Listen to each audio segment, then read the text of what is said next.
La première chose, donc, par rapport à cette construction-là, c'est de partir du joueur. Partir du joueur, c'est d'abord questionner, s'intéresser au joueur. Il existe 1000 façons de le faire. Ça peut être de simples entretiens, ça peut être un repas avec lui, ça peut être des activités particulières d'équipe, ça peut être au fur et à mesure du temps lié au suivi des performances. Peu importe les manières, il existe. Ce qu'il faut, c'est vraiment apprendre à le connaître. Apprendre à le connaître sur et en dehors du terrain. Pourquoi? Parce qu'aujourd'hui, je vais prendre le cas par exemple de l'équipe pré-nationale. Ce n'est pas la même chose pour un père de famille de 35 ans que pour l'étudiant de 18 ans. Et parfois même, ce n'est pas la même chose pour un père de famille de 35 ans et un autre père de famille de 35 ans.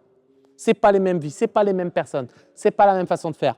Sur le pôle espoir, ce n'est pas la même chose de s'adresser à un joueur où ça fait 10 ans qu'il fait du basket, je ne sais pas, dans un club, Le Portel, et un joueur qui fait du basket depuis ce matin, dans un fin fond de la métropole lilloise, je veux dire Bailleul, au hasard, par exemple. Ce n'est pas la même chose quelqu'un qui s'entraîne depuis X temps, 3 fois par semaine, et quelqu'un qui s'est entraîné pendant X temps, 1 fois par semaine. En équipe de France, c'est pareil. Ce n'est pas les mêmes cultures. Ce n'est pas la même chose de s'adresser à un joueur qui a été toute l'année à l'INSEP et qui retrouve l'été le même coach, et à un joueur qui vient du centre de formation, par exemple, de Gravelines. Et ce n'est pas la même chose un joueur qui a dominé, qui prend 30 minutes de temps de jeu par match, et un joueur qui a pris que 10 minutes de temps de jeu par match toute l'année. Bref, les histoires sont différentes, les parcours de vie sont différents, et il me paraît essentiel de partir de là pour pouvoir, et pour ça, ça me paraît évident d'avoir un objectif, c'est de construire un espace de parole qui soit, pour moi, avec 2 valeurs essentielles, honnête et authentique. C'est-à-dire que dans cet espace de parole-là, on va apprendre à se connaître, mais il faut aussi savoir qu'on ne va pas forcément se dire des choses que l'autre a envie d'entendre.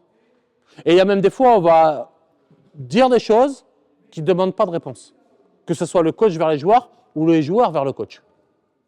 Et c'est vraiment cet espace-là de parole. Par exemple, en équipe de France U16, il y avait même une notion de confidentialité. C'est-à-dire que quand je m'adressais à un joueur dans un contexte particulier d'entretien, il y avait la notion de confidentialité. C'est-à-dire que s'il me disait ça, coach, je ne veux pas que tu en parles au coach numéro 1, je n'en parlais pas au coach numéro 1. Et le coach numéro 1, c'est le premier à me dire, crée ça, et cette confidentialité-là, ça ne le dérangeait absolument pas. Mais dans cet espace de parole, que ce soit avec vous en tant qu'entraîneur numéro 1, il est important, tout au moins, qu'il soit honnête et authentique.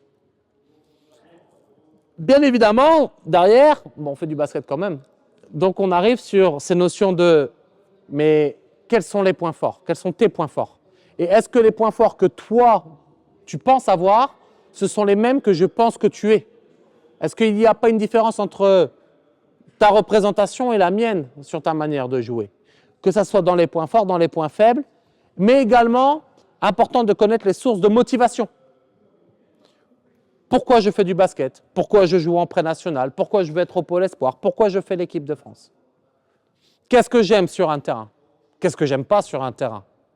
Est-ce que j'aime pas quand le coach il me hurle dessus? Peut-être des éléments qui sont importants à prendre. Ou au contraire, j'ai besoin que le coach il me rentre dedans pour me stimuler.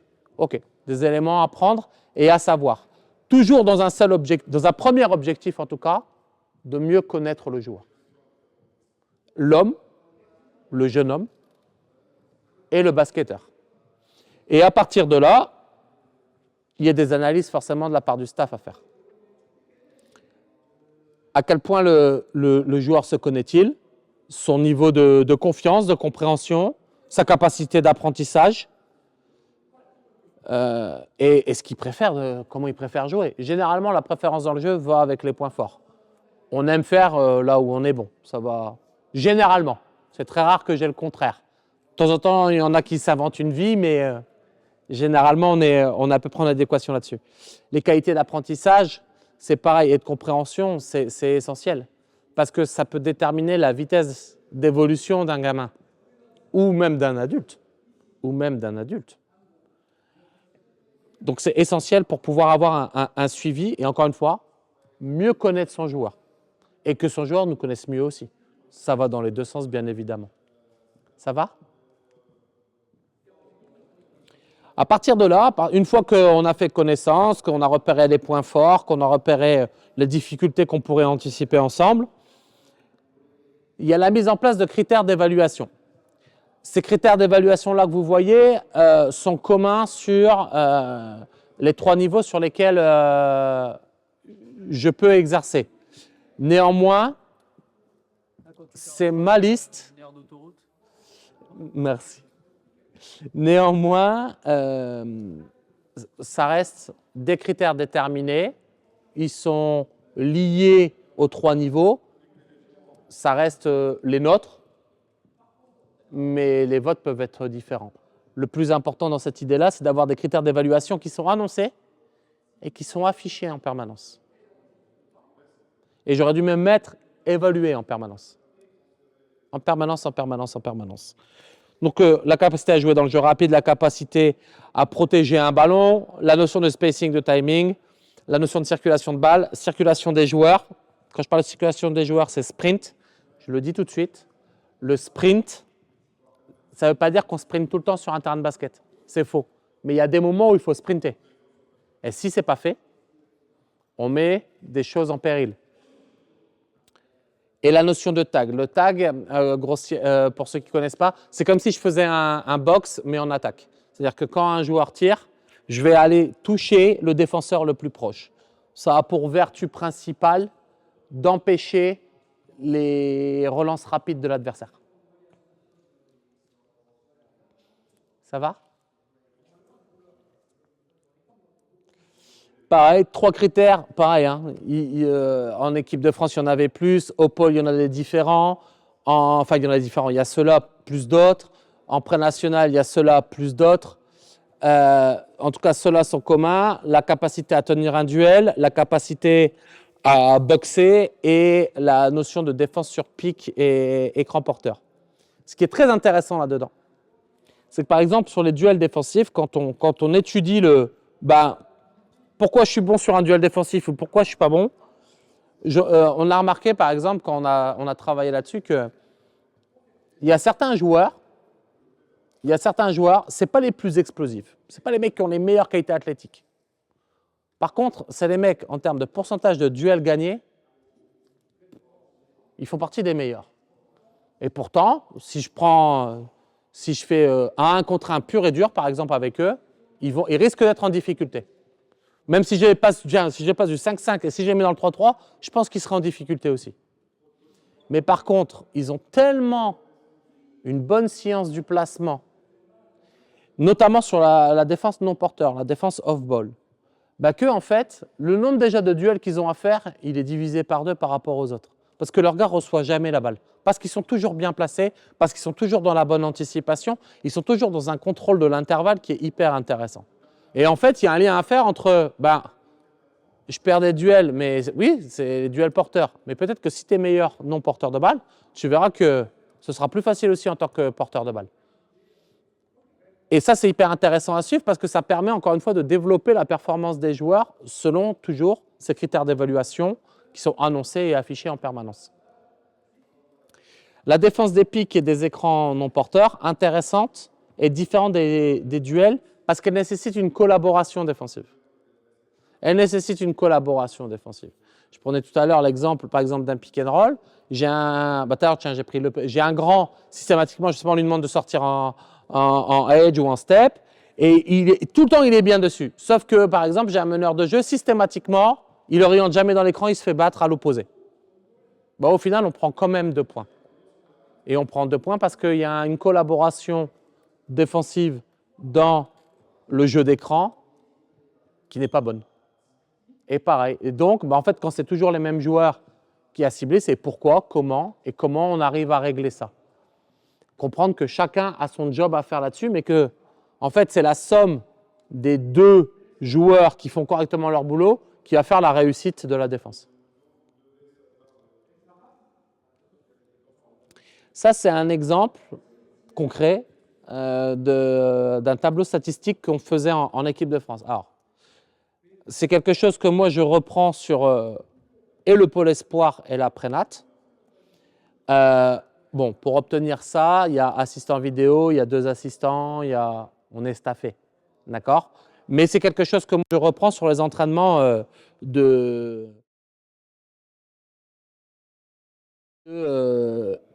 de prénat N3. À savoir, donc vous avez les joueurs, et puis ben, vous êtes capable de dire à chaque ou derrière les entraînements, ben, combien de duels il a gagné, combien de duels il a joué, combien de duels il a gagné, combien de il aurait dû faire, combien il en a fait. Pareil sur les pourcentages de sprint, pareil sur les pourcentages de tag et les ballons perdus. Et donc en permanence, il y a une évaluation affichée, parce que ça ils l'ont, affichée pendant l'entraînement, après les entraînements, sur des stats avancées par rapport à nos critères d'évaluation. Et nous, ça nous permet d'avoir le suivi, et eux, ça leur permet aussi de se rendre compte où est-ce qu'ils doivent mettre un peu plus leur focus pour être plus performants.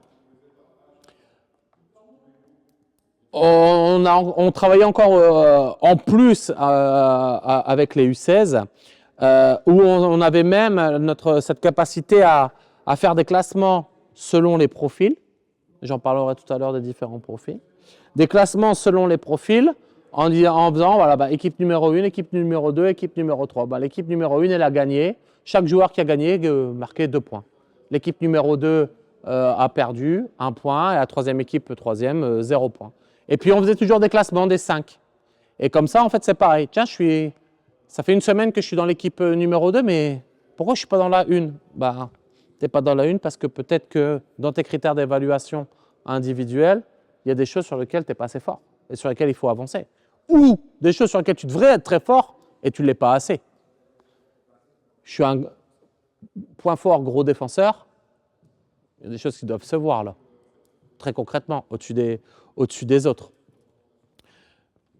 Et ainsi de suite. Je suis vous verrez tout à l'heure la définition du slasher. Sprint sur jeu rapide, si j'en fais 1 sur 10, c'est comme si vous étiez Mbappé et que vous ne sprintiez pas, quoi. C'est un peu dommage, mais c'est inutile surtout. D'accord? Et donc ça, de manière moins importante, parce que moins de monde aussi sur les entraînements, c'est quelque chose que je fais quasiment tous les jours au pôle ou sur chaque entraînement. C'est-à-dire que j'ai un assistant où ben, l'assistant, il prend les duels en permanence, et il a gagné. Les ballons perdus en permanence. Et en plus, ça devient intéressant avec les joueurs parce qu'ils jouent avec ça après. Ah, j'ai perdu combien de ballons là sur la manche? Ah putain, merde, ok. Et donc, ça les responsabilise aussi par rapport à ça, en permanence. Ça va?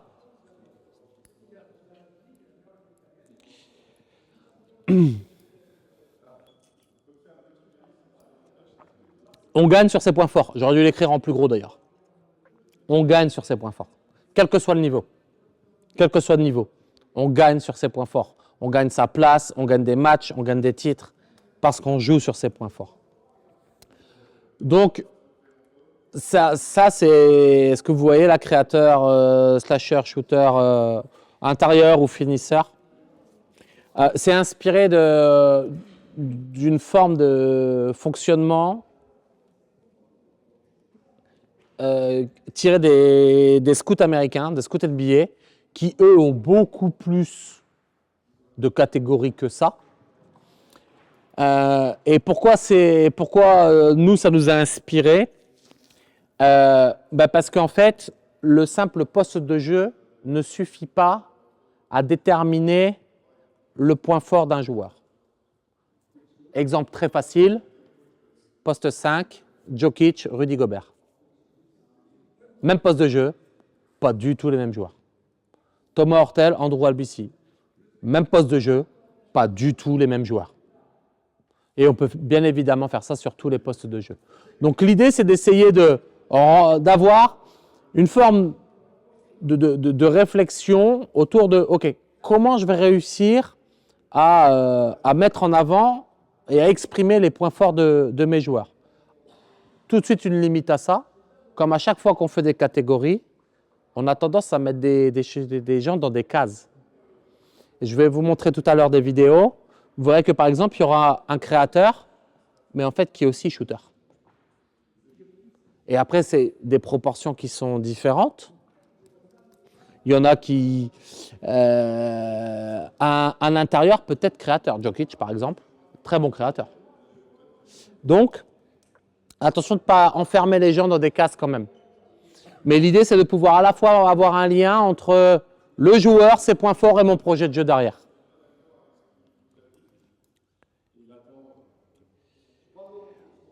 La définition, toujours pareil. L'objectif derrière ça, c'est d'avoir un projet de jeu qu'on va pouvoir moduler en fonction forcément des joueurs qu'on a, mais toujours avec des critères d'évaluation annoncés et affichés, et j'ai envie de dire analysés aussi. L'idée sur cette slide, c'est où est la zone de responsabilité, où est le point fort. Qu'est-ce qu'on attend? Qu'est-ce qu'on attend d'un créateur? Qu'est-ce qu'on attend d'un slasher? Qu'est-ce qu'on attend d'un shooter? Qu'est-ce qu'on attend d'un finisseur? Où est la zone de responsabilité et quelles sont les qualités techniques essentielles à posséder pour pouvoir être performant dans ce type de registre-là? Pareil, je vous laisse lire tranquillement. Si vous avez des questions par rapport à ça, n'hésitez pas une seule seconde.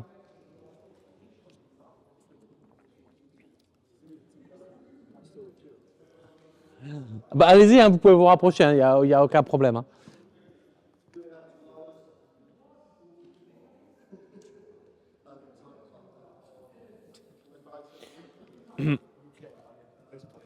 Donc, on va avoir sur les 4 catégories, je vais me mettre à gauche parce que je suis gaucher, c'est plus facile pour faire la météo. La notion de créateur, c'est les joueurs qui vont être menaçants par l'espace, avec la création et notamment, essentiellement par le dribble. La notion de slasher, c'est tous les joueurs qui vont être forts sur le jeu de coupe, forts derrière des sorties d'écran sur des curls, forts dans les ouvertures de ligne de passe, forts sur les courses de contre-attaque. Shooter, ça parle de lui-même. C'est quelqu'un qui est capable d'avoir une grosse menace à longue distance. Et les notions de finisseur, intérieur, voilà, c'est tous les joueurs qui vont pouvoir avoir un impact à la fois proche du cercle sur les techniques de post-up, mais également sur toutes les notions de poste d'écran. Ce sont aussi des joueurs de plus en plus pour aller vers le haut niveau qui ont un jeu de passe au-dessus de la moyenne. Donc ces registres-là sont essentiels. Ça va? Très bien. Une fois qu'on a donc nos critères, on connaît nos joueurs, on a nos critères d'évaluation et on a essayé de catégoriser ça, je vais vous montrer quelques vidéos sur, par exemple, là c'est les vidéos forcément des U16, sur comment jouer les créateurs, comment jouer les... C'est des choses très très simples, mais ça peut être intéressant d'en débattre après.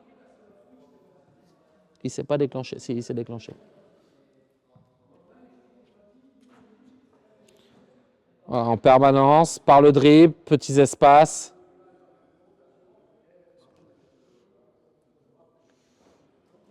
Voilà. Pour soi, pour les autres. Je vous disais tout à l'heure, en NBA, ils ont plus de... Enfin, la nomenclature est plus importante. Ils déterminent, est-ce qu'on crée pour soi, est-ce qu'on crée pour les autres, est-ce qu'il est capable de faire les deux?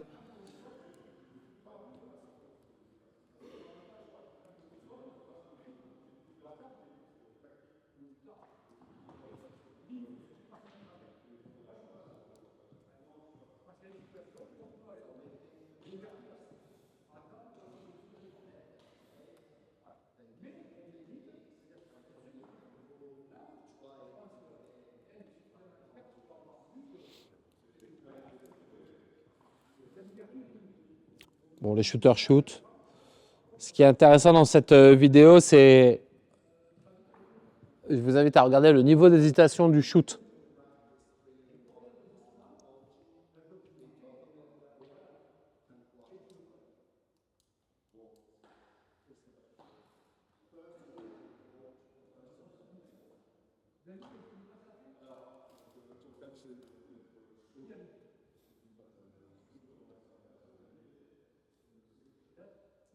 Là, tout à l'heure, ce joueur-là était dans les créateurs. Il faisait partie des joueurs sur lesquels on a hésité.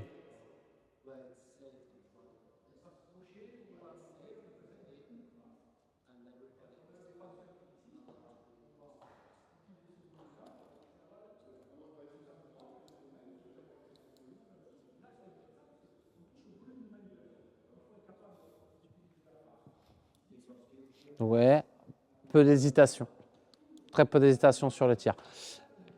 Quand on met comme ça, créateur, shooter, etc., nous, par exemple, on a fait une proportion de tir extérieur. C'est-à-dire, à partir de combien d'échecs j'arrête de balancer.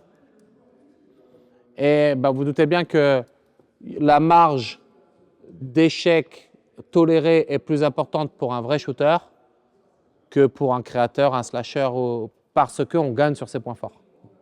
D'accord? De souvenir, on était sur 3 échecs pour les shooters d'affilée. 3 échecs pour les shooters d'affilée, 2 pour créateurs et slashers et 1 pour les finisseurs. Mais encore une fois, on ne met pas des gens dans les catégories. C'est-à-dire que là, vous avez un joueur que à la fois vous avez vu dans la vidéo créateur et à la fois vous avez vu dans la vidéo shooter. Et donc, parfois, c'est à nous de pouvoir justement individualiser ça, mais toujours en lien avec nos critères d'évaluation en permanence, en permanence, en permanence. Quelques images de slasher. Donc, spécialiste de la coupe, spécialiste des grandes courses.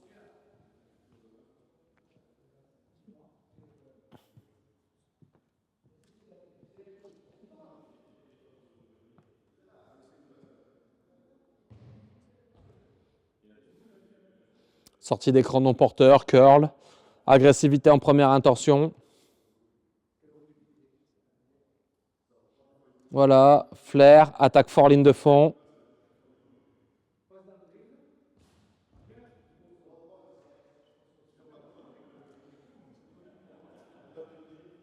Première intention dans le drive. Jeu de coupe dans le dos de la défense.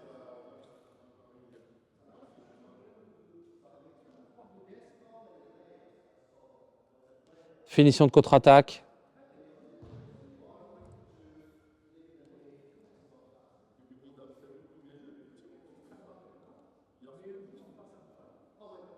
Curl.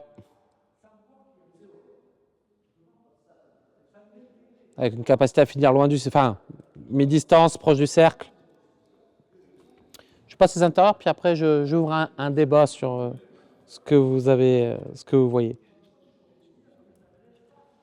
Et ensuite le travail des bigs. Mince. Hop, pardon. Le travail des bigs.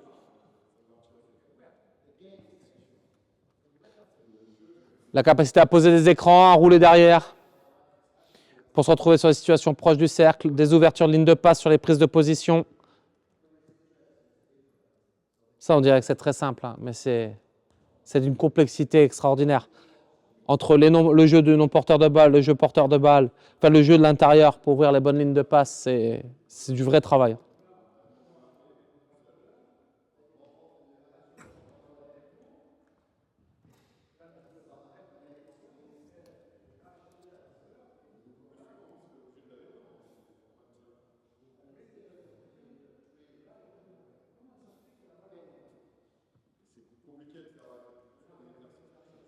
Ouais, pique, repique, descente.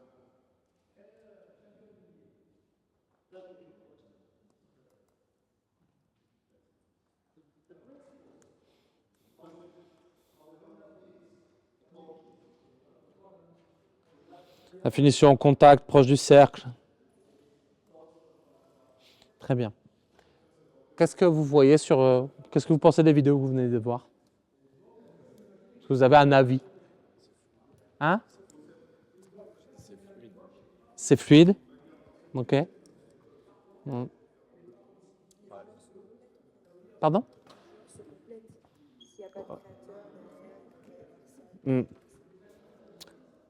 Alors, c'est la chance d'être en équipe de France. C'est-à-dire qu'on arrive à avoir aussi suffisamment de vivier pour pouvoir, entre autres, sur le terrain, avoir une complémentarité, c'est vrai. Moi, quand je revois les vidéos comme ça, il y a des fois, je me dis, mais ça, c'est difficile comme tir. Ça, c'est difficile comme tir. Là, tout à l'heure, il y a Cameron, l'un des intérieurs, qui finit main droite. Le contact, c'est difficile. Il est peut-être encore allé. Mais ils sont dans leur registre, ils sont dans leur point fort. Alors, tout n'est pas 100% très bon. Donc ça nécessite de perfectionner, et encore ça nécessite de perfectionner par rapport à nos filtres. Et moi quand je vois ça, ça me rappelle quand je coachais, il y a plus de 10 ans, j'étais de l'ancienne école par exemple, enfin de l'ancienne école, j'étais d'une école sur l'attaque de zone, patience, mettre le ballon intérieur, etc. Puis là, j'ai un joueur dans mon équipe, une passe, boum, un shooter, tir à 3 points, première intention, boum, ficelle. Okay. Deuxième action, boum, il reçoit le même ballon, même boum. 1, 2, 3, 4 tirs à 3 points d'affilée marqués en une passe. Donc la patience, le ballon intérieur, je viens de mettre 12 points d'affilée, coach, qui a raison? Bah écoute, peut-être réfléchir quand même. Peut-être réfléchir sur comment, ok. Et le basket appartient aux joueurs. Le basket appartient aux joueurs. Et l'idée, encore une fois, c'est toujours garder ce côté à perfectionner, mais quand ils sont dans leur registre et dans leur point fort par rapport à votre projet de jeu et par rapport à eux, comment ils se construisent, c'est déjà à valoriser. C'est déjà à valoriser. Et après, c'est oui, en fonction du match, en fonction de l'adversaire, en fonction de la défense, en fonction du score, on va peut-être jouer de manière différente. Est-ce qu'on va jouer plus up-tempo, plus court? Est-ce qu'on va jouer plus long en attaque, plus de contrôle? Ça va être autre chose. Ça va être des choix stratégiques. Mais l'idée, c'est de pouvoir de toute façon s'exprimer correctement dans son registre, dans ses points forts. Et donc, tout le lien qu'on fait depuis le début, avec connaître son joueur. Connaître son joueur. Parce qu'un shooter qui rate, normalement, il n'a pas besoin du coach pour savoir qu'il a raté. Mais vous avez des shooters qui ratent et qui vont tirer toute la soirée quand même. Et qui risquent de vous marquer le buzzer, mais qui vont tirer. Il y a des shooters, ils vont rater, ils ne vont plus en prendre un. OK. Comment on les accompagne? Qu'est-ce que je fais de ça? Et pourtant, c'est les mêmes profils, même poste de jeu, mais ils ont une façon. Et puis, il y en a, ils ont besoin qu'on leur parle. Il y en a, ils n'ont pas besoin qu'on leur parle. Ils ont besoin juste de digérer leurs propres émotions. Et ainsi de suite, ainsi de suite, ainsi de suite. Des critères d'évaluation, mes points forts, comment on les classe et où est-ce que je vais être utile à l'équipe, voir où est-ce que je vais être fort pour l'équipe et comment j'arrive à exprimer. Donc, pareil, c'est une liste qui peut augmenter, qui augmente selon l'endroit où, par exemple, rien que sur mes 3 projets, les 3 niveaux sur lesquels je fonctionne, ça, c'est des points communs. Mais il peut y en avoir en plus en équipe de France qui vont être différents encore en prénat, différents au pôle, et ainsi de suite. Défense à hauteur et crise sur le projet défensif parce que pôle espoir et équipe de France, de toute façon, c'est défense à hauteur obligatoire. C'est une directive technique nationale, donc on défend à hauteur quand on est un joueur issu du giron fédéral français ou qu'on est en équipe de France. Plus de l'alternance défensive, on ne fait pas que ça. Donc ça veut dire une tenue des duels, ça veut dire des box, ça veut dire un contrôle de l'intervalle. En attaque, exploitation du jeu rapide. Équipe de France, c'est l'identité des équipes de France. Pôle espoir, ça doit être l'identité de tous les pôles espoirs. On rajoute à ça des plays qui sont évolutifs en fonction de qui est sur le terrain et comment on veut jouer. Néanmoins, ce qui va rester commun aussi, c'est qu'on va avoir un code de la route. Ça veut dire quoi le code de la route? Ce qu'on appelle le code de la route, c'est le fond de jeu en fait. C'est quel que soit le play qu'on va jouer, peu importe ce qui va se passer sur le terrain, en fait, on a toujours une articulation qui va être commune. Le ballon, l'une des grandes règles, par exemple, c'est le ballon se rapproche, je m'éloigne du ballon. Le ballon s'éloigne de moi, je me rapproche du ballon, par exemple. Il va y avoir un drive, il va y avoir une coupe qui va aller avec, systématiquement, par exemple. Et quel que soit le play, si le joueur sort du play, etc., parce qu'on sera toujours cohérent en termes de spacing et de jeu sans ballon et de déplacement sans ballon autour des intentions de jeu. Ce qui permet une totale prise d'initiative de la part des joueurs, tout en restant cohérent et surtout que les autres joueurs, de par leur jeu sans ballon, puissent pouvoir laisser exprimer les joueurs qui prennent des initiatives et qui se retrouvent sur leurs points forts. Donc c'est pour ça que vous aviez tout à l'heure un critère spacing et timing. Le recyclage, c'est un terme que j'ai volé, piqué, entendu par Rachid Méziane. Et je trouvais l'idée hyper intéressante. C'est le fait que, bon, on fait une action, on a prévu de faire une action, on a prévu de faire un écran non porteur pour que tel joueur ait la balle dans tel espace, et puis ça ne se passe pas comme ça. Parce que la défense, elle est plus forte, parce qu'on a mal, peu importe. Bref, ce qui devait se passer, ça ne se passe pas. Qu'est-ce qu'on fait? Le niveau 0, c'est on arrête de jouer. Et puis le niveau supérieur, c'est on va faire quelque chose d'autre. Donc le niveau 1, c'est on fait quelque chose d'autre, mais qui n'est pas cohérent en termes d'espace. Et puis on fait quelque chose d'autre après qui va être cohérent pour la suite. Donc c'est l'idée de, en permanence, j'ai pas eu la balle, et je suis quand même dans une action. J'enchaîne quand même quelque chose derrière. Ça peut être des coupes, ça peut être occuper un espace à l'opposé, ça peut être reposer un écran, ça peut être plein de choses. Ça peut être plein de choses. Et ça, code de la route recyclage, c'est pareil, c'est commun à tous les projets. La notion, encore une fois, de ballon perdu, de sprint, je répète, sur un terrain de basket, on ne sprinte pas tout le temps. Mais par contre, il est important de sprinter au bon moment. Vous avez vu les slashers là, si en sortie d'écran non porteur, il n'est pas vite, il va être tenu. S'il ne sprinte pas dans son corner pour partir en contre-attaque ou dans un backdoor, il ne pourra pas finir la contre-attaque. Donc la notion de sprint, l'occupation des espaces, je viens de vous en parler, et la notion de tag. Ça va? C'est toujours bon pour vous? Je suis incapable de dire combien de temps il me reste.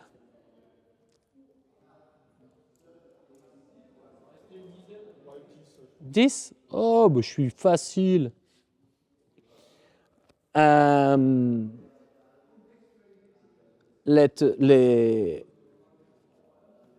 Les enjeux d'un tel projet, lorsqu'on prône de la défense qui peut être agressive, même si je parle de l'alternance défensive, hein. Je vais reprendre le cas de l'équipe de France. On avait des défenses très agressives, individuelles, des défenses moins agressives, beaucoup plus basées sur les lignes paniers. On avait des défenses de zone. On avait des défenses de zone presse, beaucoup plus agressives. Pareil parfois en pré-national. Pareil au pôle espoir. Un peu moins en pôle espoir d'alternance.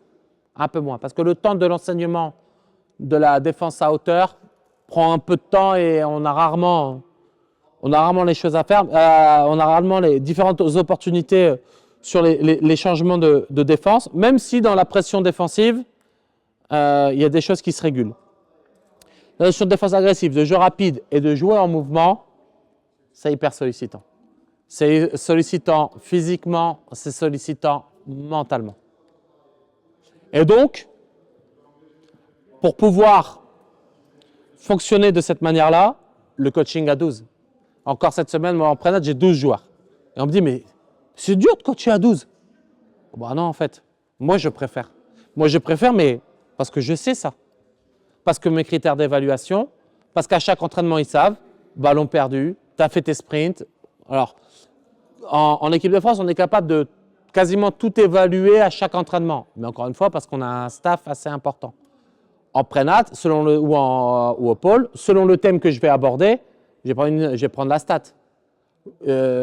Par exemple, si je travaille le rebond et que je prends le pourcentage de sprint, ça peut être génial. Je vais peut-être plutôt prendre les box-out. Plus cohérent. En fonction du thème que j'aborde, je choisis la stat parce que je ne vais pas pouvoir tout prendre et tout analyser tout le temps. Là où en équipe de France, je peux. En prénat, c'est pareil. Selon ce que je veux travailler ou je veux voir, même si il y a un fil rouge des ballons perdus, ça c'est clair et net, je vais prendre des stats différentes. Mais donc, ce coaching à 12-là, en fait, il rend les choses dans ce projet-là beaucoup plus faciles. Et à partir du moment où on connaît le joueur, on l'accompagne dans ses points forts, les évaluations sont affichées, sont annoncées, sont suivies, que ça devient, dans le meilleur des cas, même un jeu pour eux. Un jeu pour eux. Moi, ça m'est arrivé encore la semaine dernière à l'entraînement de prénat. J'ai perdu combien de ballons sur cette manche-là? Ah merde, c'est trop. Waouh, c'est le joueur qui vient voir lui-même. J'ai tout gagné quand il fait ça. Et donc, à partir de ça, c'est facile d'exprimer on est à 12, ouais. Ah oui, tu ne joueras pas 30 minutes, ouais. Par contre, tes 20 minutes, tes 15 minutes, elles vont permettre à l'équipe de monter et que ça nous permettra de remplir ce projet de jeu-là. Ce n'est pas donné à tout le monde, hein. Tous les joueurs ne sont veulent pas forcément accepter ça, hein. Puis des fois, il y a des joueurs qui sont un peu plus dans le flow. On va laisser un petit peu plus longtemps parce que combien de fois ça m'arrive de dire bah, je vais le sortir, puis au moment où j'ai un spécialiste dans mon équipe, je fais pour le sol, là il va falloir prévoir la rotation parce que ça commence à faire, puis je vois que c'est en train de descendre. Puis d'un seul coup, touché par la grâce à ce moment-là, un panier, 2 paniers, 3, 4 paniers d'affilée, N1. Ok, bon allez, on va attendre un petit peu, on va attendre l'instant. Mais néanmoins, en tout cas, moi c'est une préférence. Et à partir du moment où c'est légitime, authentique et honnête avec les joueurs, ça ne nous pose aucun problème. Et après, l'alternance défensive, parce que l'alternance défensive, il est très difficile d'agresser en permanence pendant 40 minutes de jeu. Très, très, très difficile. Parce que c'est sollicitant. Et parfois même, l'adversaire s'adapte. Et donc, là où ça peut être à un moment donné très efficace avec l'adaptation, je vais faire des efforts et ça me donne encore plus. Alors que si j'ai de l'alternance, je garde cette fraîcheur, notamment à un moment donné mental, qui va me permettre de faire les petits efforts qui vont bien en plus. Voilà. Alors, j'ai prévu s'il faut des choses stratégiques, comment on peut faire varier les choses en fonction d'eux. Si vous avez des questions, s'il y a quoi que ce soit, des choses sur lesquelles vous voudriez que je revienne, je suis à vous.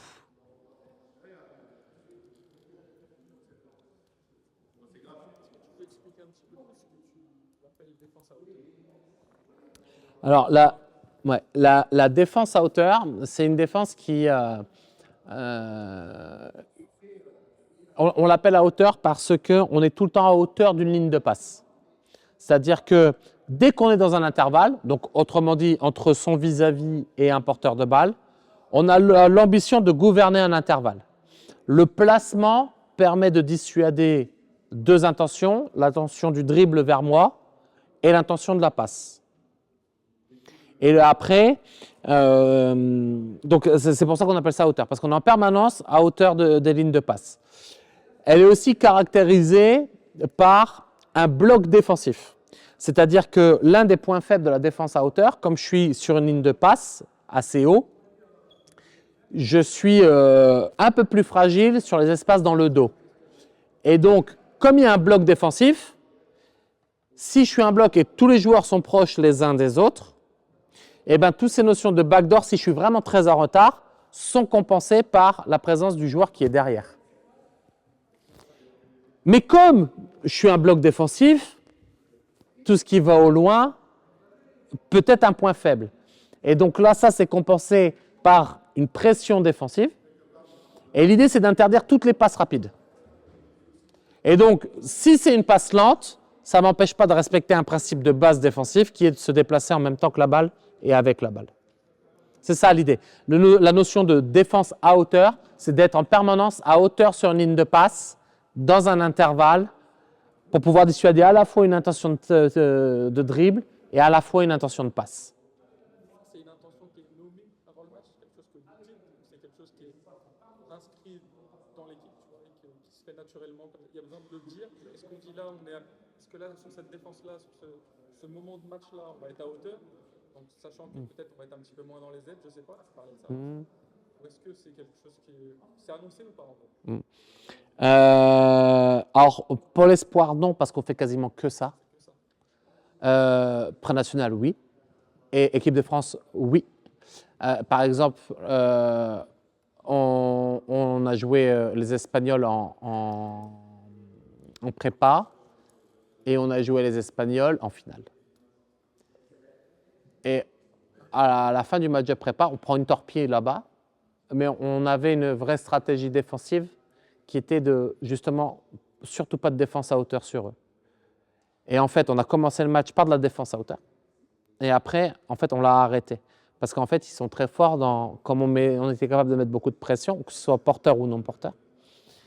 Eux, ils adoraient ça. Parce que c'est un terrain, ils se nourrissent de ça pour pouvoir s'exprimer. Sauf qu'on a décidé de reculer un petit peu, mais de rien leur donner. Je ne te donne pas l'indice. Il y a un bloc devant toi, mais je ne te donne pas d'indice. Je vais pas venir te titiller. Et donc, ils ont été très, très embêtés par rapport à ça. Et c'est ce qui fait qu'à un moment donné, ils n'existent plus. Et quand derrière, on revient sur l'alternance de défense à hauteur, là, ils reprennent une grosse vague agressive. En plus, avec les rotations qui vont avec, là, ça devient compliqué. En plus, quand tu es en fin de compétition sur le dernier match, ça devient compliqué à vivre. Donc, ça va dépendre du contexte, mais oui, 9 fois sur 10, c'est, enfin, en tout cas, sur l'équipe de France et mon équipe senior, c'est quelque chose qui est annoncé. Après, la défense à hauteur de mon équipe senior, ça dépend des samedis soirs. J'ai bien compris. Là, c'est un projet dans le collectif. Est-ce que tu travailles en fonction des caractéristiques individuellement à haut niveau parce que Bien sûr.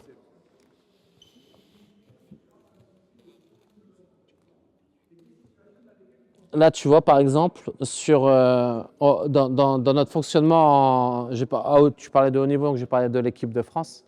Mais ouais.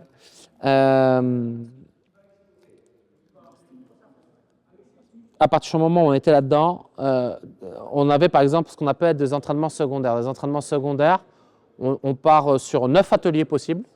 Les joueurs sont obligés d'en choisir 3. Ça peut aller de la méditation aux soins, au renforcement musculaire, travail technique, tactique, peu importe.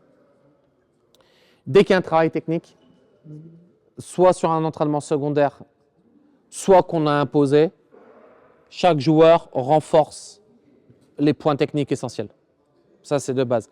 Tous les retours qui sont faits avec eux sont toujours faits en fonction de ce qu'on attend d'eux et de leur niveau de responsabilité. Donc, tu as non seulement l'entraînement pour le perfectionnement, mais tu as également l'entraînement, le débriefing, le suivi en fonction de leur profil. Cas particulier, là je parle de l'équipe de France où on est court, c'est-à-dire qu'on est sur une fenêtre d'1 mois et demi, 2 mois de travail. Quand on est sur une saison complète, il y a peut-être des choses à construire parce que la vérité d'un joueur peut commencer là, ça c'est le grand classique, peut commencer là et peut vite finir ici chez certains jeunes. Donc peut-être qu'en fonction de sa potentialité, de son évolution, on va aller mettre des accents dans d'autres catégories, mais parce qu'on sera sur des objectifs de formation. Et donc là, par rapport à mes critères d'évaluation, ce ne sera plus le résultat, la valeur absolue du résultat. Je t'ai fait passer de là à là. Voilà, parce que toute ta vie, tu as joué là. Mais moi, je te dis, si tu veux aller plus haut, c'est là que ça va se passer. Et puis, je te fais défendre sur ces joueurs-là. Mais ton pourcentage de duel défensif, il risque d'être gagné, il risque d'être catastrophique. Et c'est non pas la valeur absolue du pourcentage qui compte, mais c'est l'évolution du pourcentage qui est intéressant à débriefer avec eux par rapport à ça. Et là, c'est la vraie guerre qu'on mène dans la formation du jeune joueur, ça. Mais il ne peut pas défendre. Ouais, mais il va falloir qu'il apprenne à défendre. Sauf que si on ne le fait jamais défendre, si on ne le met jamais en situation, et ça peut être des problématiques, notamment sur des moments de match, lorsque les objectifs sont clairement de formation. Équipe de France, à un moment donné, même si notre but, c'est de préparer les équipes de France qui vont derrière, l'objectif numéro 1, c'est la médaille. Et au pôle espoir, je ne vous en parle même pas.